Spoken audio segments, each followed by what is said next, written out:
Hello friends, ഞാൻ അപ്പം ഇന്ന് വന്നിരിക്കുന്നത് നമ്മൾ ഒട്ടും പ്രതീക്ഷിക്കാതെ പോയൊരു ചെറിയ യാത്രയുടെ വീഡിയോയുമായിട്ടാണ് കേട്ടോ.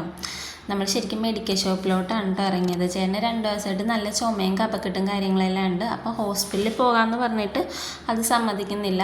നമുക്ക് മെഡിക്കൽ ഷോപ്പിൽ നിന്ന് മരുന്ന് മേടിച്ചാൽ മതി എന്ന് പറഞ്ഞ് പിന്നെ അങ്ങനെ ഇറങ്ങിയതാണ്. അപ്പോൾ ആ സമയത്താണ് ചേട്ടൻ പറഞ്ഞത് നമുക്ക് എന്നാ ഒന്ന് കറങ്ങിയിട്ട് വരാമെന്ന് പറഞ്ഞു. നേരെ പോയത് ചെറായ ബീച്ചിലോട്ടാണ്. പക്ഷേ ഉച്ച സമയം ആയതുകൊണ്ട് ഭയങ്കര വെയിലായിരുന്നു കേട്ടോ. നമുക്ക് നിന്നിട്ട് വെറുതെ വേർത്തിങ്ങനെ കുളിക്കായിരുന്നു, ശരിക്കും വേർത്തിട്ട് ആ ഒരു അവസ്ഥയിലായിരുന്നേ. അപ്പോൾ പിന്നെ വെയിൽ കണ്ടുകൊണ്ട് ഞങ്ങളപ്പോൾ ബീച്ചിൻ്റെ അങ്ങോട്ട് പോകണോ വേണ്ടയോ എന്നുള്ളൊരു സംശയത്തിൽ ചേട്ടൻ നിൽക്കുന്നതാണ് കേട്ടോ. അപ്പം നിങ്ങളീ കാണുന്നത്.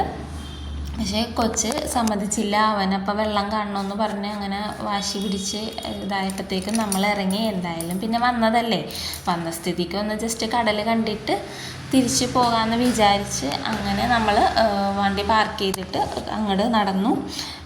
കല്ലിൻ്റെ അങ്ങടേക്ക് നടന്നിട്ടോ. അപ്പോൾ ഏകദേശം തണലുള്ള സ്ഥലത്ത് പോയി നിൽക്കാമെന്ന് വിചാരിച്ചാണ് അങ്ങനെ ഇറങ്ങിയത്. കൊച്ചിനെ ചേട്ടനടുത്ത് മുകളിലോട്ട് കയറ്റി കല്ലിൻ്റെ, അതേപോലെ തന്നെ ചേട്ടനും കയറി, പിന്നെ പുറകെ ഞാനും കയറി കേട്ടോ. പക്ഷേ ഈ വെയിലാണെങ്കിൽ പോലും ഒരുപാട് ടൂറിസ്റ്റുകളുണ്ട് കേട്ടോ. ടൂറിസ്റ്റുകളെന്ന് പറഞ്ഞു കഴിഞ്ഞാൽ ഫോറിനേഴ്സ് അല്ല, കൂടുതലും തമിഴ്നാട്ടിൽ നിന്ന് വന്ന ആൾക്കാരുടെ ബസ്സുകളും അവരുമാണ് കേട്ടോ കൂടുതലും ഉണ്ടായത്. എനിക്ക് തോന്നുന്നത് അവരുടെ സ്ഥലത്ത് നമ്മളെക്കാളും ചൂട് കൂടുതലുള്ളതുകൊണ്ടാണെന്ന് തോന്നുന്നു. അവർക്കിത് വെറും നിസ്സാരമായിട്ടാണ് തോന്നുന്നതെന്നാണ് എനിക്ക് അവരെ കണ്ടപ്പോൾ മനസ്സിലായത്. പിന്നെ കുറേ പേര് വെള്ളത്തിൽ കളിക്കുന്നുണ്ട്, പിന്നെ കുറേ പേര് തണലത്തിരുന്ന് വർത്താനം പറയുന്നുണ്ട്, പിന്നെ ചെറിയ ചെറിയ കടകളും കാര്യങ്ങളും ഉണ്ട് കേട്ടോ. അങ്ങനെ അവനെ ഒന്ന് ജസ്റ്റ് വെള്ളത്തിൽ കാല് നനയ്ക്കാൻ വേണ്ടിയിട്ട് ഇങ്ങനെ പതിയെ ഞങ്ങൾ അങ്ങോട്ട് നടന്നു കഴിഞ്ഞപ്പോൾ കട കണ്ടപ്പോഴത്തേക്കും ആളുടെ സ്വഭാവം എല്ലാം മാറി. ആൾക്ക് മറ്റേ മണ്ണിൽ കളിക്കുന്ന മറ്റേ ബക്കറ്റും കോരിയും പിന്നെ മണ്ണും മാന്തിയൊക്കെ ഉള്ള അത് സെറ്റ് വേണമെന്നും പറഞ്ഞിട്ട് പിന്നെ വാശിയായി. അങ്ങനെ പിന്നെ എന്തായാലും വാശി പിടിച്ചാൽ പിന്നെ അത് നടത്തിയിട്ടേ പുള്ളിക്കാരൻ ഇതാവുള്ളൂ. അങ്ങനെ പിന്നെ അത് മേടിച്ച് കൊടുക്കാമെന്ന് വിചാരിച്ച് അങ്ങോട്ട് നടന്നിട്ടോ ഞങ്ങൾ. അതാണ്ട് നമ്മുടെ മറ്റേ സാധാരണ നമ്മൾ ഇരിക്കണ ഇത് വരാന്ത പോലത്തെ അവിടെയൊക്കെ ആരും ഇല്ല, വെറുതെ ഒഴിഞ്ഞ് കിടക്കുകയാണ്. വെള്ളത്തിലാണ് മിക്കവരും ഉള്ളത്. അവിടേക്ക് ആരുമില്ല കേട്ടോ. പിന്നെ അവിടെയൊക്കെ നമുക്ക് ഈ സമയത്ത് നിൽക്കാനും പറ്റില്ല, അത്രയും വെയിലായിരുന്നേ. അങ്ങനെ പിന്നെ തന്നെ ഇതാണ് ആ കട. അപ്പോൾ പിന്നെ അവനത് മേടിച്ച് കൊടുക്കാമെന്ന് വിചാരിച്ച് അങ്ങനെ അങ്ങോട്ട് നടന്നു.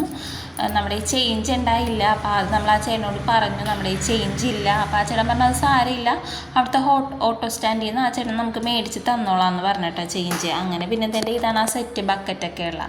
അങ്ങനെ അത് മേടിക്കാമെന്ന് വിചാരിച്ച് അങ്ങനെ അത് മേടിച്ചിട്ട്, അപ്പോൾ ആദ്യം ആ ചേട്ടൻ നമ്മൾ എടുത്ത് കാണിച്ചത് കിച്ചൺ സെറ്റാണ്, അത് മതിയോ എന്ന് ചോദിച്ചിട്ടുണ്ട്. അപ്പോൾ അവൻ അത് വേണ്ട, ഇത് തന്നെ മതി എന്ന് പറഞ്ഞു. അങ്ങനെ പിന്നെ നമ്മളതെടുത്തു.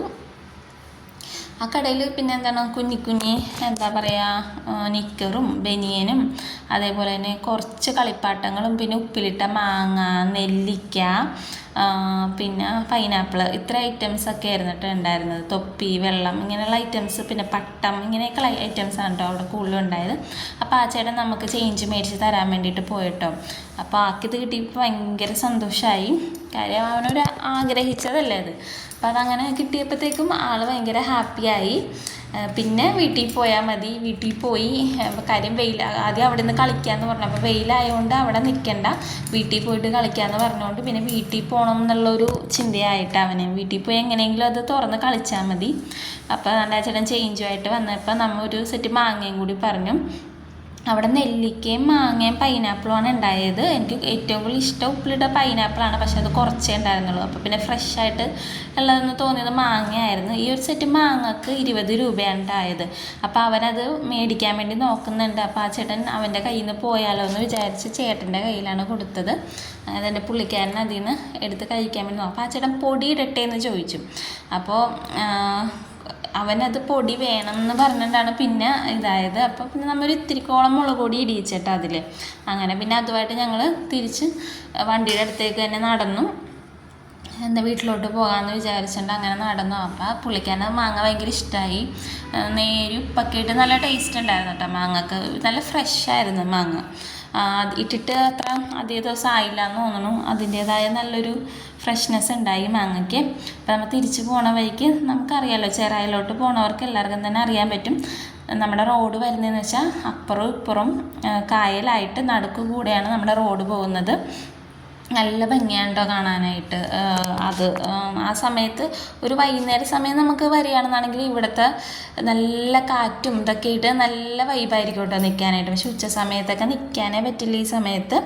അങ്ങനെ ഞങ്ങൾ തിരിച്ച് മെഡിക്കൽ ഷോപ്പിലോട്ട് പോവുകയാണ്.